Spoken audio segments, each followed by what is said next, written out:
आपल्या कोणाच्याही मनीध्यानी नसेल, कधी स्वप्नातही आलं नसेल. किंबहुना या क्षणाला पण आपलं मन मानत नाही की अजितदादा आदरणीय आज आपल्यामध्ये नाही. जसं आता प्रत्येक वक्त्याने सांगितलं, त्यांचं वेळेचं बंधन. योगायोग आहे की त्यांच्या पक्षाच्या निशाणी पण घड्याळ आहे. सेकंद, मिनिट, तासाचा चालणारा काटा.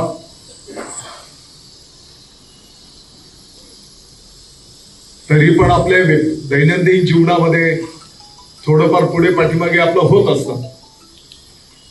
परंतु माननीय अजितदादा पवार साहेबांची बैठक, त्यांचा काही कार्यक्रम जर असेल तर आपल्यासारख्याही कार्यकर्त्याला किमान 10 ते 15 मिनिट आधी, किमान 5 मिनिट आधी आपण तिथे उपस्थित असलोच पाहिजे.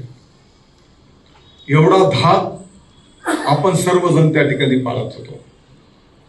आणि अगदी पहाटे त्यांच्या मतदारसंघाला तर त्यांनी सवय लावलेली की पहाटे 6 वाजेपासून, शनिवार रविवार जे काही त्यांचे दिवस असायचे, तर पहाटे नानासाहेब सकाळी 6 वाजेपासून ज्यांचं जे काही काम असेल ते काम घेऊन लोकांची उपस्थिती, गर्दी त्या ठिकाणी नेहमीच असलेली आहे.